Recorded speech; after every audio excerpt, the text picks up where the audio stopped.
Assalamualaikum sahabat kuliner, jumpa lagi dengan saya Fatma Bahalwan. Kali ini di episode kedua podcast di channel Fatma Bahalwan ya. Jadi kali ini saya menghadirkan seorang ibu yang tadinya tuh orang kantoran banget. Bayangin kalau lagi saya telepon aja dia selalu mau menyelesaikan pekerjaan kantornya dulu gitu. Luar biasa ya, tapi ciri khasnya tuh buat saya tuh adalah dia tuh kalau kerja tuh kelemar-kelemar neng rampung gitu. Jadi kelemar-kelemar tapi beres semuanya gitu. Biasanya ada orang yang cekatan tapi nggak kelar-kelar ngomong terus ya. Kalau ini dia kelemar-kelemar tapi rampung gitu. Nah, saat ini mungkin teman-teman di daerah juga lebih banyak kenal karena beliau punya program tuh keliling Indonesia di 30 titik, luar biasa ya. Nah, kita kenalan yuk sama tamu saya yang luar biasa ini. Selamat datang Bu Eka, apa kabar? Baik Ibu Fatma, senang banget saya bisa diundang hadir untuk Terima di acara kasih untuk podcast yang menyisakan waktu datang ke sini. selalu dong gitu ya. Harus menyempatkan waktu, apalagi diundang sama Ibu Fatma yang luar biasa. Masya Allah gitu. Saya juga mengikuti beritanya loh Bu Eka, kayaknya lagi keliling kota kemana-mana gitu ya. Iya, alhamdulillah. Tapi ngomong-ngomong nih, kan tadinya orang kantoran ya, kantoran banget gitu ya, yang kalau jalan pakai sepatu pantofel gitu ya, bunyinya ketok-ketok gitu. Boleh cerita apa latar belakang pendidikannya tuh sebelum bicara tentang makanan? Saya tuh S1-nya di UI di jurusan Ilmu Perpustakaan gitu ya. Jadi saya pustakawan di Universitas Indonesia, tepatnya di Magister Akuntansi gitu ya. Nah, terus ya sekarang saya menjadi, seperti Bu Fatma bilang, saya menjadi guru masak gitu ya. Terus setelah 17 tahun berkarir di UI, saya akhirnya merelakan salah satu passion saya untuk menjalankan passion saya yang lainnya gitu. Itu kok bisa sih belok gitu abis dari pustakawan? Ini nggak main-main loh teman-teman. Dia itu kepala perpustakaan Fakultas Ekonomi UI yang S2-nya ya? Iya. Gara-gara dia dulu saya banyak sekali dapat order catering dari UI. Itu kenapa kemudian memutuskan untuk balik ke dapur gitu? Ada banyak hal sih Bu Fatma gitu ya yang membuat saya akhirnya memutuskan untuk ke dapur gitu ya. Tapi perjalanannya nggak secepat itu juga ya, karena saya merintisnya dari belajar dulu dengan Ibu Fatma gitu ya. Saya inget tuh belajar di tahun 2005 ya, 2004 malahan. 2004. Sebelum NCC berdiri. Jadi sebelumnya kan sebelum ada NCC ada kursus di sini di rumah saya itu namanya masih bau chat loh Bu Pak. Iya, private class Ibu Fatma gitu berkumpul. Saya masih inget tuh ya siswanya Bu Eka, terus Reni and Seval saya ingat, Priska. terus ada Priska, ada Rita, terus satu lagi ada Mbak Aci ya. Ada 5 orang ya. Ada 5 orang tuh ya. Yang 4 nggak tahu masih di mana, masih kontakan ya. Kontakan gitu, masih suka di. Nah tapi waktu itu masih sambil kantor. Masih sambil kantoran. Jadi waktu itu tuh karena habis lahiran kan gitu, terus bingung mau ngapain, banyak liburnya kan gitu. Akhirnya terus kemudian anak saya kan juga mau masuk playgroup ya, dan harus membawa makanan gitu. Jadi saya pikir belajar aja deh gitu ya. Walaupun memang basicnya udah ada, ibu dulu suruh saya selalu bikin kue kering kalau dulu ya, kue kering. Jadi masa kecil tetap suka ke dapur. Iya. Terus kemudian ikut tahu ada Bu Fatma gitu ya, terus saya ikutan gitu ya. Terus lama-lama kan tertarik ya. Kayaknya seru banget nih ikutan kelasnya Bu Fatma gitu. Terus akhirnya jadi asistennya Bu Fatma ya. Iya benar. Jadi kalau Bu Fatma tuh pergi kemana-mana tuh saya ikutan gitu ya. Sampai pernah satu kali saya sama Bu saya berdua waktu itu ya sama Bu Riana gitu ya. Itu sampai ngasih di kolong meja gitu. Gitu ya, di kolong meja kemana Bu Fatma ikut, saya ikut. Dan jujur saja saya bisa berdiri di sini gitu ya. Itu karena role model saya adalah Ibu Fatma gitu. Masya ya. Allah, Jadi, terima kasih. Emangnya tuh gaji pustakawan masih kurang? bukan kurang sih Bu Fat ya, tapi kan ada kalanya kan di pekerjaan kantor itu kan ada masanya yang kita bosen gitu ya, ada yang suntuk. Berapa lama tuh ya jadi pustakawan tuh jadinya? 17 tahun. 17 tahun, Masya Allah ya. 17 tahun. Nah, pada satu titik waktu itu saya ingat banget tuh waktu itu ya, karena saya di Bajai, waktu itu saya juga habis belajar sama Bu Fatma di salah satu lembaga. Bajai apa di taksi ya, saya lupa deh ya. Tapi di kendaraan yang jelas, kita bercerita tentang usia 40 ya, gitu ya. Nah, terus Bu Fatma bilang, kamu mau ngapain habis ini gitu ya. Karena saya belajar itu juga nggak main-main sama Bu Fatma ya waktu itu ya, investasi buat belajar gitu ya. Waktu itu sertifikasinya sertifikasi Inggris ya Bu Fatma ya. Oh ya, Nah, di Wilton ya. Di Wilton sama PME ya, gitu ya. Nah, terus udah gitu, kamu mau ngapain gitu. Jadi jujur saja waktu itu saya ambil kelasnya Bu Fatma karena saya patah hati karena tidak diterima untuk kuliah ambil S2 gitu ya. Jadi terus akhirnya saya belok aja daripada saya nggak jadi apa-apa, nggak kuliah juga enggak. Akhirnya saya belajar lebih serius aja untuk bikin kue dan dekor ya waktu itu ya. Dekorasi. Terus akhirnya saya belajar sama Ibu Fatma, terus di salah satu lembaga. Nah, terus kemudian ya itu di kendaraan mau jadi apa nanti setelah ini gitu. Itu yang membuat saya berpikir gitu ya. Karena di usia kamu sebentar lagi usianya berapa? Waktu itu saya masih 30-an something, masih kinyis-kinyis gitu ya. Terus katanya saya pikir Bu Fatma bilang, di usia 40 kamu sudah harus bisa menentukan arah kamu mau kemana gitu ya. Apakah kamu mau terus menjadi wanita karir ataukah kamu menjalankan passion yang lain. Akhirnya dari situ saya banyak hal ya yang saya pikirkan gitu ya. Jadi akhirnya saya ya udah saya ini aja belajar terus, tetap belajar. Dua-duanya saya pelajarin. Saya belajar di menggali skill pustakawan saya dengan mengikuti friends, mengikuti seminar. Tapi juga saya juga tetap belajar juga di dunia kuliner gitu ya. Jadi dua-duanya tetap jalan. Sampai nanti saya pikir ada saatnya nanti Allah akan tunjukkan jalannya gitu ya. Dan saya juga waktu itu terpicu juga ketika anak saya mulai ABG. Kayaknya saya harus dampingin dia. Terus kemudian ada salah satu pemicunya, salah satu moderator NCC waktu itu juga berhenti bekerja. Saya tanya, gimana ceritanya kok kamu bisa berhenti kerja gitu setelah berkarir? Dia bilang, ada saatnya di satu titik kamu akan merasa inilah waktunya gitu ya. Dan ternyata benar gitu ya, ada satu titik. Dan kemudian permintaan suami itu sih yang salah satunya yang membuat saya tetap akhirnya dibilang, kamu mau kemana setelah ini gitu kan, kamu harus menentukan lebih baik. Terus kata dia, daripada kamu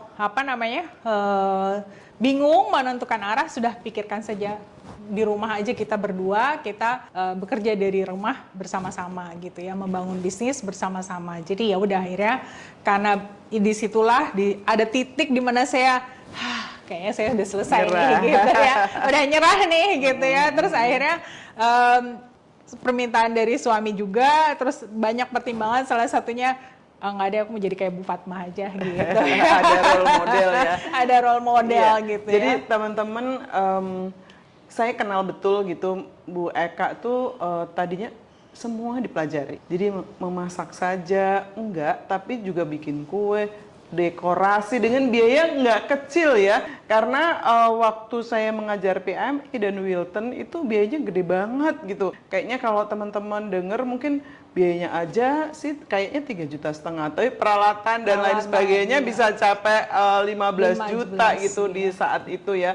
Karena itu seminggu ya? Seminggu, iya. Jadi keahliannya dia di kantor dan juga menekuni pekerjaan sampingan ini menjadi salah satu modal ya, sehingga dia bisa memilih mau kemana gitu.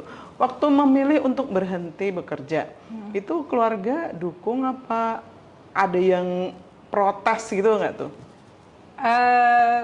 Ya pasti ada ya Ada, gitu ya. pro kontra. Ah lo gila nih gitu ya. Sementara orang lain susah cari kerjaan. Ya. Tapi ya gimana karena permintaan suami juga. Terus ya saya pikir saya sudah waktunya kalau di istilah saya di teman-teman pustakawan tuh mencari kegiatan baru tuh mainan gitu ya, karena kita udah suntuk gitu ya dengan pekerjaan, yaudah kita cari mainan baru gitu ya. Jadi saya pikir sudahlah, saya udah waktunya kali cari mainan baru, tapi bukan lagi di bidang pustakawan. Walaupun sebenarnya saya mencintai banget gitu ya pekerjaan menjadi seorang pustakawan gitu ya, tapi ya udah gitu ya, saya harus memilih gitu ya. Enakan mana Boy Kak?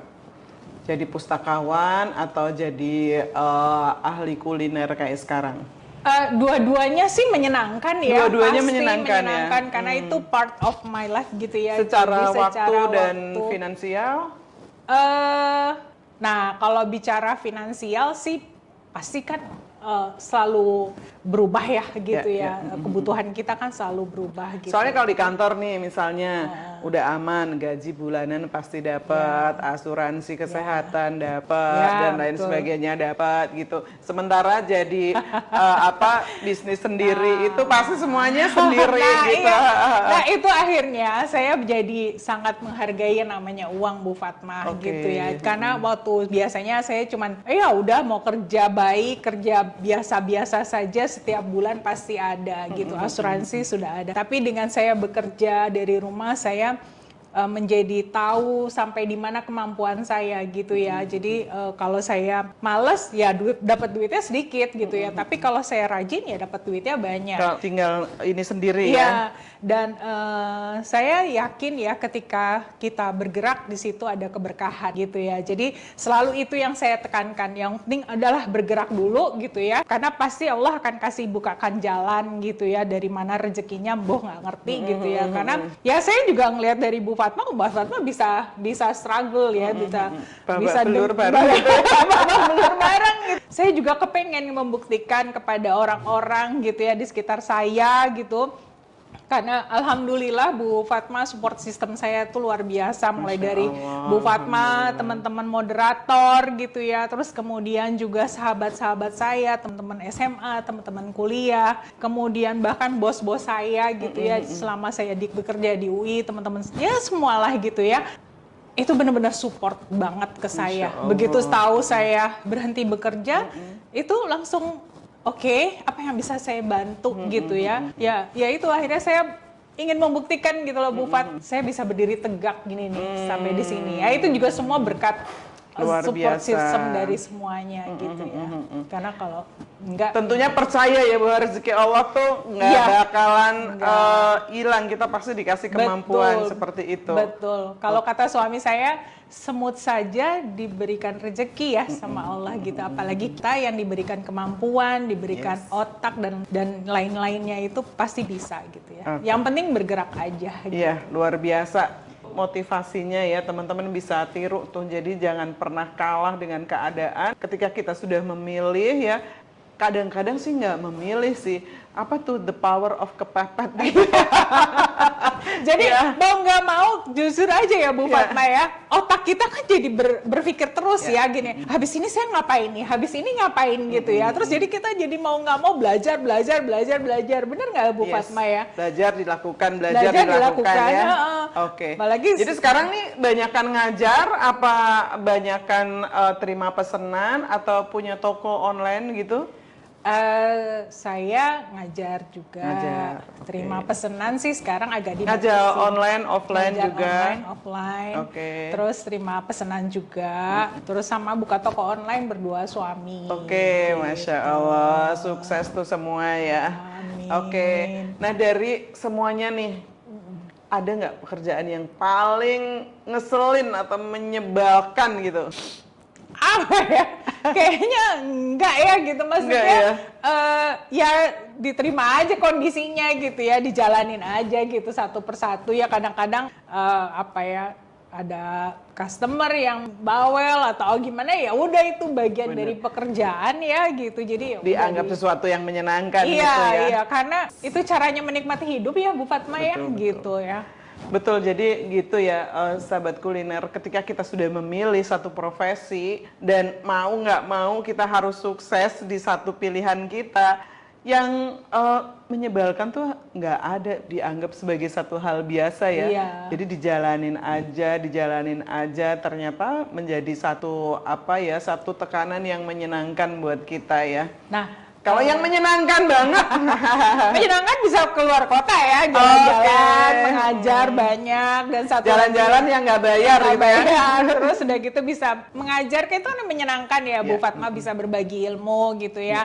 Tadi ngomong-ngomong ketika ada tekanan, jujur aja ya, saya juga ingat katanya Bu Fatma. Jadi kayaknya Bu Fatma tuh menyerap banget Aduh, di kepala terima saya kasih. ya. Gitu ya. Jadi Masya ketika kita harus bergaul dengan orang-orang yang positif gitu. Jadi ketika kita ada energi negatif gitu ya, buru-buru tuh kita cari hal yang positif gitu ya. Jadi entah kita berteman dengan orang yang positif, kita berkumpul gitu ya, atau kita mendengarkannya. Satu yang saya masih tekuni sampai sekarang adalah saya seringkali bertanya kepada orang-orang yang hebat menurut versi saya tanya, tidur jam berapa? Gitu, kamu ngapain aja gitu, karena itu membuat motivasi buat saya, karena ternyata orang-orang hebat di luar sana selalu memanfaatkan waktunya dengan baik gitu ya. Sama dengan Bu Fatma, ada aja gitu ya gebrakannya, sementara saya masih rebahan gitu, Bu Fatma udah kayak bikin podcast gini kan, mendadak saya Bu Fatma bikin podcast, oke gitu kan. Jadi kayak memberikan energi yang positif gitu ya. Jadinya kita nih, saya gitu ya, terutama yang masih muda gitu ya.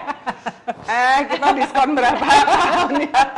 Gitu kan, jadi ngelihat ya, Bu Fatma aja bisa gitu, masa saya nggak bisa gitu ya. Itu yang membuat positif. Sama Bu Fatma pernah bilang juga kalau misalnya kita lagi down, lagi apa, ya itu tadi, dengarkan selalu orang-orang yang positif di sekeliling kita gitu. Di rumah tuh bikin studio masak, gimana ceritanya? Jadi Bisa itu seru buat live-livean, kelas Iya, online iya. gitu ya. Ya itu tadi gitu loh, bersama teman-teman, ada Arni, ada Anti, ada Nadra gitu ya, saya berempat, dan ada termasuk Bu Riana ya gitu ya. Udah deh, kita buka aja di rumah, dan kebetulan itu waktu itu udah mulai memasuki masa COVID ya, Bu. Ya, COVID ya, kayaknya banyak pelajaran dari COVID banyak ya. pelajaran dari COVID gitu ya. Nah terus akhirnya udah deh buka di rumah aja gitu ya, buka di rumah karena kan kita nggak bisa pergi kemana-mana gitu ya. Akhirnya kita buka di rumah dengan peralatan yang sederhana gitu ya, dengan masih nyunyu gitu ya, karena emang benar-benar jadi waktu itu teman-teman cuma bilang, waktu itu kan kita nggak ngerti Zoom ya Bu Fatma ya. Bener. Zoom tuh kayak apa sih, benda apa gitu, live itu kayak gimana gitu kan ya. Jadi waktu itu terus akhirnya belajar kan, mau nggak mau ya gitu ya, belajar ikutin teknologi, karena teman-teman saya bilang, kan nanti kapan-kapan kamu ngajar dong pakai Zoom. Hey, Zoom itu binatang apa gitu, itu apa sih, saya nggak ngerti gitu kan ya. Ngebayang aja tuh nggak ngerti Bu Fatma gitu, bener-bener nggak ngerti ngebayangin ya. Tapi alhamdulillah gitu ya, saya ada satu tempat gitu ya di TBK, dia support untuk ngadain Zoom gitu ya. Jadi Zoom pertamanya di toko bahan kue? Zoom di toko bahan kue gitu kan. Akhirnya lagi-lagi menduplikasi gitu kan ya, menduplikasi. Caranya kayak gini, tapi tentu saja kan kita harus lebih baik dong ya, banyak improvisasi gitu ya. Nah terus akhirnya ya udah dari situ, terus saya kayaknya mesti begini. Akhirnya paham, kayak gini, dan ternyata menyenangkan juga ya live, dan menjadi sumber uang juga gitu ya. Sumber penghasilan salah satu di saat COVID ya. Berapa duit habis bikin studio itu? Waduh, itu sebenarnya patungan juga. Ya tuh kira-kira budget berapa kalau teman-teman pengen bikin gitu, jadi bisa ini. Ya dengan menggunakan peralatan yang ada sih Bu Fatma waktu kemarin gitu ya. Jadi kayak laptop, ya udah siapa yang punya laptop gitu ya. Terus kemudian pakai kamera. Waktu itu juga kamera masih harga 400-an gitu ya. Kamera Zoom ya waktu itu ya. Kamera Zoom ya. Zoom tuh pakai kamera ya, nggak pakai handphone? Enggak, pakai kamera, pakai kamera, terus yang live streaming baru ya. Bukan kamera Zoom yang kecil gitu, Bu Fatma. Iya. Beda saya. Terus kemudian kemudian kayaknya kalau cuma satu kurang deh gitu ya, akhirnya 2, akhirnya jadi 3. Jadi sisi dari sebelah, dari sisi atas, sisi bawah, kiri kanan, depan belakang ada kamera gitu ya. Saya suka tuh pakai jasanya Bu Rian Nah, untuk itu dia. tuh. Terus pakai laptop. Terus ini kayaknya dulu pakai mic-nya juga jelek banget ya mungkin. Terus akhirnya udah deh kita modal deh gitu ya, beli kamera gitu, beli mic gitu ya, yang cakepan dikit. Terus peralatan juga patungan gitu. Bertahap ya. Tapi yang penting eksis dulu sih Bu Fatma, betul. Karena eksistensi itu ternyata emang diperlukan. Iya. Gitu. Jadi bertahap itu emang mesti dikerjakan. Luar biasa loh. Itu memanfaatkan kayak rumah samping gitu ya.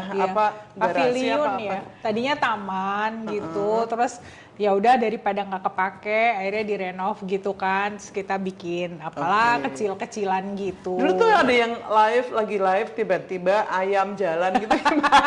Bukan ayam, tukang tape. Atau kalau nggak ondel-ondel, ya ampun. Jadi terpaksa suruh ondel-ondel gitu ya.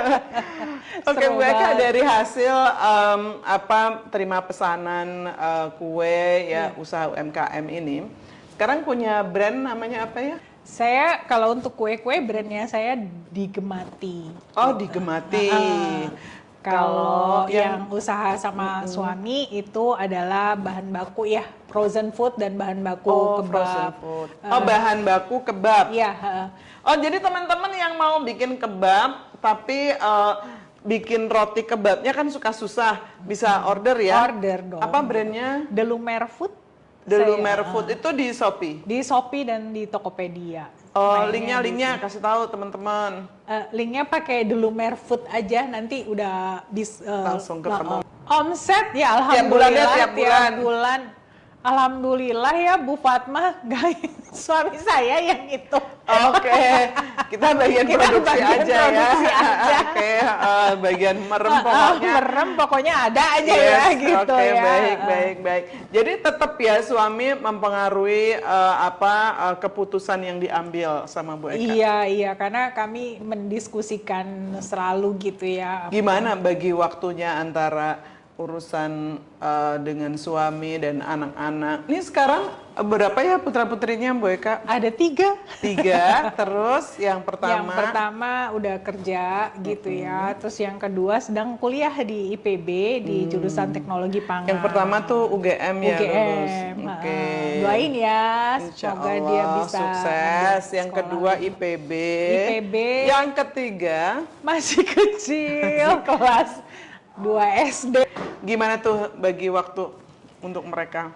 Ya alhamdulillah mereka support ya gitu, support banget, suami juga support gitu ya. Jadi kalau kayak misalnya sih sekarang gitu ya, saya pasti tanya, suami pagi pasti tanya, kamu jadwalnya ngapain nih hari ini gitu ya. Jadi saya tahu jadwal dia juga tahu jadwal saya. Jadi ya udah, misalnya aku mau keluar kota, saya mau tanggal segini gitu sih Bu Fatma. Penting ya, yang penting komunikasi sih ya. Karena gitu. Yang kecil ada yang jaga berarti ya? Ada yang jaga gitu. Nggak ada yang komplain, pergi melulu gitu. Kayaknya senang kali ya. Lebih senang ibunya pergi. Gitu. Oke, jadi udah berapa kota nih yang udah didatengin? Sudah berapa kota ya? Saya udah 5 atau 6 kota ya Bu. Lupa lah saking banyaknya. Kota. Kemarin baru dari Ciamis dan insya Allah minggu depan saya minggu ini ke Pekanbaru. Teman-teman NCC atau teman-teman lain di Pekanbaru, sebentar lagi Bu Eka akan berkunjung ke sana bersama Indolacto ya. Iya. Nanti akan baking demo, pada datang ya. Ikut di toko apa? Kedai Upu. Oh, di Kedai Upu. Masya Allah. Salam buat ownernya Kedai Upu ya. Nah, dari Pekanbaru bakal loncat kemana lagi nih Bu Eka? Nah, saya minggu depannya lagi, saya bakalan ke Bangka. Luar biasa, lo tiap minggu jalan-jalan. Mau jalan-jalan. Pokoknya seru banget deh ketemu banyak. Di Pulau Bangka ya? Iya. Dengan di toko apa nih? Di toko Osel. Jadi saya di toko Osel. Saya nanti di Hotel Bangka City. Di Hotel Bangka City. Iya. Oh, jadi Grand Baking Demo nih? Iya, semacam itu. Karena pesertanya alhamdulillah nih udah mau 100 ya. Wow, luar biasa. Di gitu. Bangka tuh semangat banget ya orang-orang untuk Semangat, belajar ya. ya. Insya Allah sukses ya. Amin, amin. Oke, Bu Eka, boleh nggak colek-colek nih penghasilan sebagai pengajar ini sebenarnya bisa nggak sih menghidupi rumah tangga gitu? Bisa banget sih Bu Fatma, Bisa banget gitu ya. ya. Jadi buat menghidupi ya yang standar-standar aja sih ya, buat biaya anak kuliah, anak Oh, kos, kuliah bisa, ya oke. gitu. Yang penting itu tadi bergerak aja sih Bu Fat, Iya, gitu iya. ya. Jadi apa namanya ya bergerak, terus lakukan yang terbaik aja sih gitu ya. Pokoknya gitu. ngajar online, ngajar offline, demo, sakwernane Iya, dikerjain gitu ya. dikerjain gitu, Oke, Bu Fat. baik-baik. Ada tips khusus buat sahabat kuliner di sana supaya bisa niru semangatnya Bu Eka? Kalau pesan sih biasanya saya jangan menyerah lah ya. Oke. Gitu. Jangan Apapun menyerah. ya apapun sih kesempatan yang ada ya dilakuin aja gitu ya. Terus kalau misalnya lagi kita lagi down, kita lagi apa ya bertemu dengan teman-teman yang positif gitu ya, itu akan membuat energi kita selalu disuntik gitu ya dengan hal-hal yang baru gitu ya. Jadi kalau kita bertemu dengan positif kan kita ada energi yang apa namanya yang menggebu-gebu gitu ya. Jadi semangat lagi, jadi jadi kitanya jadi berpikir yang baik-baik gitu. Artinya ya. berkumpul dengan orang-orang Iya, yang positif berkumpul ya. dengan orang-orang positif itu sangat menyenangkan gitu ya Bu Fatma. Sangat menjaga kita Iya. semangat terus gitu Iya, ya. betul. Tapi bener sih sahabat kuliner. Jadi jangan berteman dengan orang-orang yang toksik.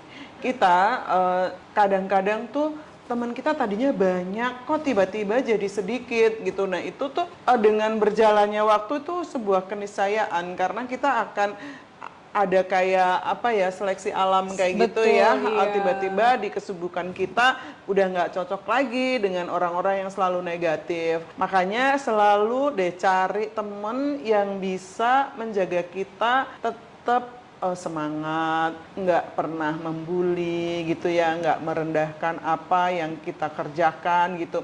Bu Eka saya kenal banget dia dari awal dan nama dia salah satu yang suka saya hadirkan dalam doa-doa saya.